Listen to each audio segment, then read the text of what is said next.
Chef Mahmoud Alsaghbini. Welcome again, madam. Welcome, our executive chef. Now he will help us improve our existing recipe for our Glasshouse Cafe and Grill shawarma. Chicken shawarma. Chef. Chicken We're shawarma. going to do chicken this time, okay? Sure. Go ahead, chef. Please. Thank you, madam. Okay. We'll start for the ingredient for the chicken shawarma. Okay. Here, you have so many recipe for the shawarma. Okay. So, but in our business, we look for the safe and tasty recipe, right? Of course. So we will not go for anything risky. Yes. We will go far from the dairy item, milk, yogurt, melon, cream. We will not use this kind of product. This is traditional shawarma, chef? Exactly. Okay, you can say this is really Turkish. This is Arabic Turkish shawarma. Turkish shawarma. Yes. Okay. When we talk about chili base, it means Turkish Arabic shawarma. Turkish Arabic shawarma. Okay. Without this one, It's different. not. It's not Turkish Arabic shawarma. Very good. Chili paste. Okay. So we are using normally in our recipe fresh lemon. Okay. Let's see, we talk about 5 kg chicken shawarma. Chicken shawarma. 1 whole lemon. 1 whole lemon. Half of lemon we remove the skin and half we keep it the We skin. keep the skin. Exactly. Okay. So why? To not make it better taste for our recipe. Yes. The skin of the lemon makes it bitter. Yes. Half remove, half keep. Okay. Same for the orange. Okay. Half piece we remove and half piece we keep. Orange, yes. And this is the capsicum we took in the kofta recipe, which Yes. we remove from the. We did not throw, right? Yes, sure. Which we remove the kofta. the skin. We keep it the inside one. So you can still to use use for the shawarma. Garlic, fresh garlic. Okay. Paprika, Okay. Paprika. salt, Salt. black pepper, Okay. and chili paste. Oil. Corn oil. Yes. Okay. Let's see for 5 kg of shawarma, around 1 teacup of oil. Corn oil. Yes. It has to be corn oil, chef. Exactly, yes. Why Corn oil. why corn oil? The corn oil you can storage with the food in the chiller. You will not afraid to come in thicky Thick, or something yeah, like yeah. the Thick, ghee yeah, or like the change ghee, the yeah, taste of the product. Okay. Okay. So now what we will do, all of this item, we will add in our Here, meat the mixer meat machine. mixer.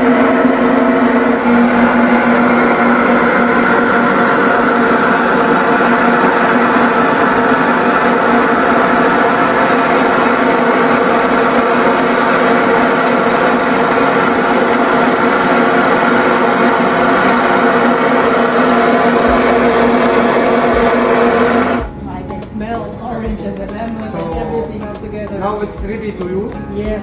Our I can smell it. lemon, orange, garlic, capsicum is Yes, here. yes. What we gonna to do now, we will add our powder, Yes. the These dry. are the ones, right? Yes.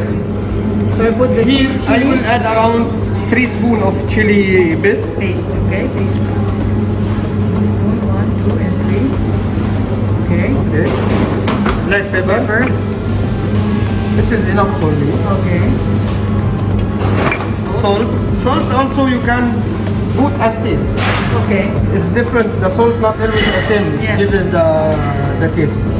So for me I will putting put one spoon, 2 right? spoons. I will put 2 now. spoons. Okay. Plus 1 spoon of paprika. Okay. Paprika, chef, for what taste? Color, yes. Color. Color. So it's sweet like this one. Sweet, yes, yes, yes, Still yes, yes. sweet capsicum, but dry and make it powder. So Can you then I put will the add my corn oil. corn oil. Okay. Hand twist Yeah, to hand mix twist. all the Yes. ingredients together. And from my eyes, I have to fill the color. Yes. I need the color to be almost going to the red. It should be red. Should be going little to the Almost red color, yes, yeah. yes. So we'll add more oil. More oil. Okay. No, for the same, still is 1 cup. Yeah. The first one is not enough. Yeah.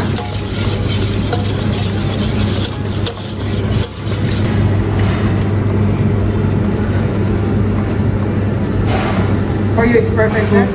So you put 2, right? Two of this. Yes. I A have, spoon of salt. of course, I have to fill the spices Yeah. because later it will go for the chicken. It will not Exactly. Exactly. stay like that. So this is our ingredient is ready. Yeah. We have the shawarma. Yes. This is we marinated before. This is the same. This is the same. The same ingredient is here already. Ito na siya. This is the marinated chicken. So we Chef, can which part of the chicken for shawarma? whole chicken. You have to use whole chicken, Whole chicken. Okay. which is breast and leg. breast and leg. Yeah. Ayun, breast and leg. You cannot cancel the chicken skin. Yes. You cannot cancel the chicken skin. It's needed because the chicken skin is fatty. Fatty. And it will be give more taste and juicy for the product, Yes, of course. for the chicken. It's just like in the kofta, you need fat. Exactly. In the shawarma, good to keep the chicken exactly. skin. Yeah. Even in chicken kofta, madam, you don't have to remove the The skin. skin, yes. Yes. So this is ready now. We will go to the cook in the grill. How long did you marinate it, chef? At least you have to keep it 6 hours and marinate it before use it. For cooking? Good. Yes. Okay. Okay. All right. 6 Okay. hours at least. So- and you said shawarma, this will last by 3 days at least. We can store it in the chiller. Yeah. The chiller is good temperature from 0 to 4, 0 to 5. We can keep it at least 3 days. 3 days. Not bad. Because Not bad. our ingredient here have oil. Yes. Oil will save the vegetable and the chicken. Ah, okay. And nothing to worry, we don't have dairy item here. Yes. To not come in black my marination there is touching with the chicken. Yeah. Just in the same dishes. Just I make like that, both sides. Okay, both sides. Then I put in the Wow. same again. Yes. So you will Remove the touching ingredient. ingredients. Yes. That's chicken shawarma, the grill.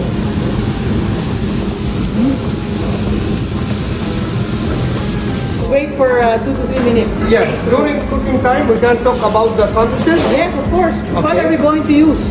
For our shawarma sandwich, Yeah. we can use saj bread or which is Arabic Lebanese bread, The hummus. khubuz, Okay. or tortilla bread. Tortilla bread. Yeah. It will be good taste with this 3 kind of bread. Yeah, this one, chef, is what we're using now in the Glasshouse Cafe, the tortilla bread. Tortilla. So We're using this one. yeah, this is very good bread. That's what we're using. Yes. For shawarma, when we see chicken shawarma, is mean love garlic. Garlic. The chicken is love garlic. Love garlic. Love garlic always. Yes. So we use the garlic sauce, Yes. which we make it from fresh garlic, Yeah. egg white, salt, lemon juice, and ice cube, and corn oil also. So you're the one doing that, really. Yes, we needed to do this Yes, one. last time we're gonna do it Exactly. ourselves. So Last- chef, it's wrong when they say shawarma, tahini, no. Tahina is going with the beef, Not with the chicken. not with the chicken. Some people, they have allergy with the garlic, they Yeah. prefer to eat tahina. Tahina. Or they like the taste of tahina. It's not wrong, we Yeah, can use. You can use it. But the original taste is garlic, Garlic sauce, sauce.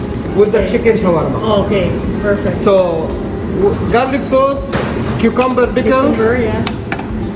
It's optional, the fresh tomato Okay. and the lettuce. Lettuce, okay. For us, the main ingredient is this two. These two. Exactly. The garlic sauce and, And cucumber pickles. yeah. Yes. Pickles. You can put also fries Yes. Yes. Here in the Middle East, they put fries inside inside the shawarma. Is that an original Turkish No, Arabic? no. But where did that originate from? This is also optional. Sometimes people like the taste of French fries with the shawarma. Okay. But in Glasshouse Cafe, chef, we are serving the French Shawarma. fries separate. Can be. French fries Exactly. and shawarma here. But sometimes you face customer, he like inside also. We will try that one. Yes. We will start with the garlic, Garlic. pickles, Yes. and I will show you one with tomato and lettuce. Lettuce, yeah. And these little fries we show also with little fries. Yeah. And one without. Only Only- garlic and Yes. pickles. Okay. When I slice the chicken, I have to make sure it's very thin. Where is the one with the most fat? This is more fat. This is the leg. This is the breast. Let's go for the more fat. Yes. Wow. Chef's cutting. See? You will I feel cannot the... do that. Yeah. My God. Oh. This is how we do it in Glasshouse Yes. Cafe. So as much you make it thin, Yeah. it will be more good. This I will not try. Maybe. Yeah, don't try this. Because later if you learn this Wala one, pa nagaya cutting. if you learn this one, boss, we have problem in the office. No problem. I will cut everything. Okay, so we So, start with the garlic sauce. Garlic Yeah. sauce Okay. again is love the chicken. Yeah.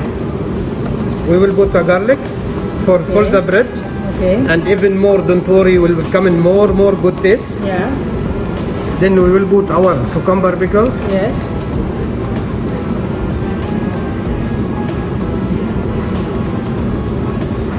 Okay. Then this one I will make only like that. Yeah. Then I will show you another one with, With the tomato, tomato and lettuce. lettuce. Okay. Then you're gonna put the meat, the chicken. The chicken. Yeah. See, it's still juicy. Although it Yes. doesn't come from the. Yes, even from the grill, it will be still juicy. Still juicy. And you know the shawarma, you have always to cut very thin. Thinly. Yes. Yeah. So this is my chicken. Now already in the sandwich. Yes. I will rub it. So this is ready. I can use in the same grill or other grill. Yeah, that's why you said this kind of bread. You have Yeah, to. you has have to go back to the grill. More different taste, different. Yes. Ah, look. Yeah. Look at this. So ito na yung shawarma. Very simple, not complicated, not much things happening inside. Wala masyadong ganap sa loob. But very tasty because it's on how the chicken was marinated. So Simple na. Chef will cut it. That's exactly how it is. this is the shawarma. Wow. Okay. So Chef, this is close to what we have in Glasshouse Cafe. Very close to the look, everything in the bread. It's very good. So if you Yeah. cook also the bread, it will be more Yes. tasty. When you serve it, because we're serving it with the sauce. You can serve it this one beside and Beside, yeah. fries. That's And enough. fries, yeah. Yes.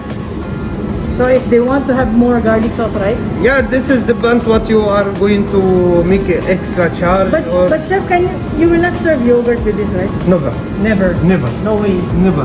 Okay. You cannot Just go the for- garlic sauce. Exactly.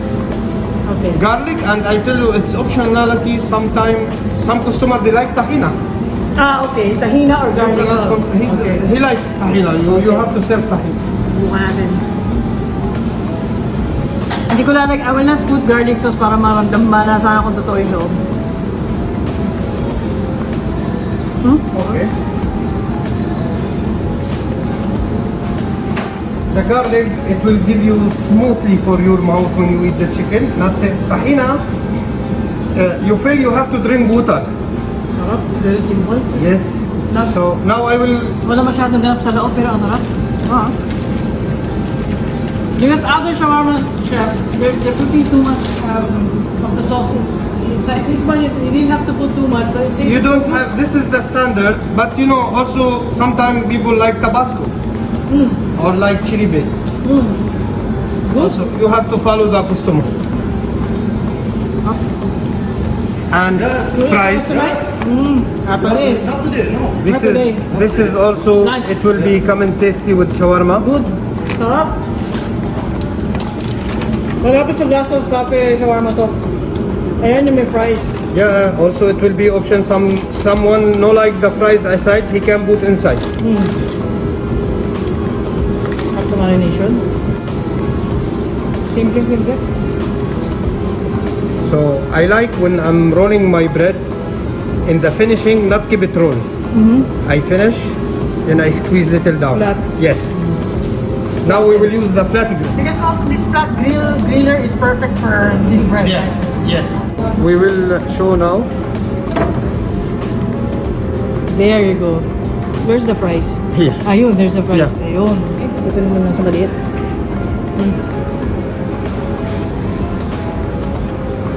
Same taste, just added the fries. Exactly.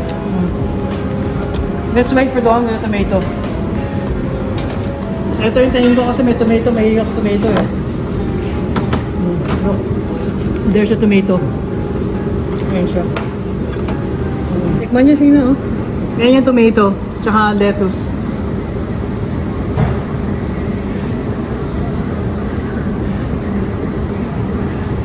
Because I love tomato, chef. That's why. Tomato, it will. Why you love it? Come and juicy also. Juicy. Yeah, always the mouth love the juicy food, no? Yes. Thank you. Ramesh, chef. Thank you, chef. You know all this, chef, huh? Very good. The best. From the chef. Thank you so much. Qatar star chef. Thank you.